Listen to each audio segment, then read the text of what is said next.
আজকে আমি mango ice cream বানাবো, তাই একটি বড় সাইজে ম্যাঙ্গো নিয়ে নিয়েছি। আর এটা আমি গোটা ম্যাঙ্গো আইসক্রিম বানাবো। আমি আইসক্রিমটা বানানোর জন্য আমটাকে এভাবে কেটে নিব।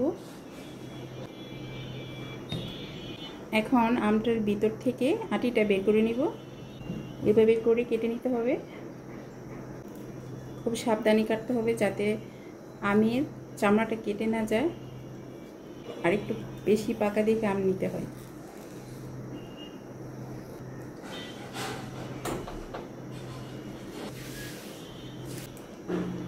এই যে দেখতে পাচ্ছেন ভিতর থেকে কতটা ফাঁকা হয়ে আসছে। আর এইটা যদি একেবারে পাকা আম হয় তাহলে এই কাজটা করা যায়।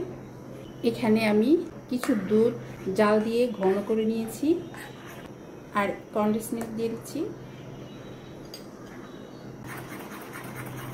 আর এই মিশ্রণটার সাথে কনডেন্স মিল্ক, জাল দেওয়া দুধ আর হুইপ ক্রিম আছে, মিশানো হয়ে গেছে।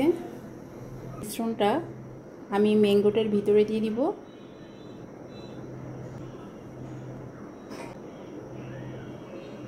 এখন এটার যে পাশে কেটে রেখেছিলাম ওটা দিয়ে দিব। এটা ঢাকনা হিসেবে কাজ করছে। আর এটা এখন আমি ডিপ ফ্রিজে রেখে দিব 5-6 ঘন্টার জন্য। 5 ঘন্টা পর ম্যাঙ্গো আইসক্রিমটা রেডি হয়ে গেছে। এখন আমি এটা ছিটে নিব। এটা খুলে নিলাম। এখন এটা ছিলে নিচ্ছি।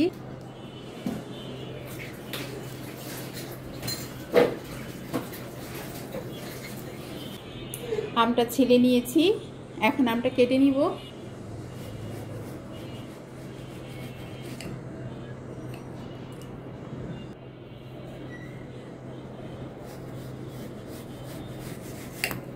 গোল শেপ দিয়ে কাটতে সমস্যা হচ্ছে, কারণ বড় আম তো, তাই সমস্যা হচ্ছে।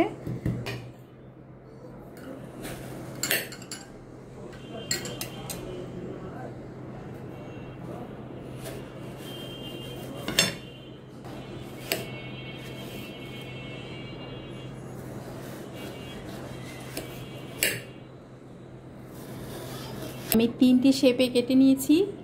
একটি গোল করেছি, একটু লম্বা করে কেটেছি, শুধু 2টা কেটেছি গোল করে। আর এই যে একটু এখানে ম্যাঙ্গোগুলো দেখতে পাচ্ছেন, এখানে আমি ম্যাঙ্গো পুরটা দিয়েছিলাম আমের ভিতরে, তাই এটা এভাবে উপরে ভেসে উঠেছিল।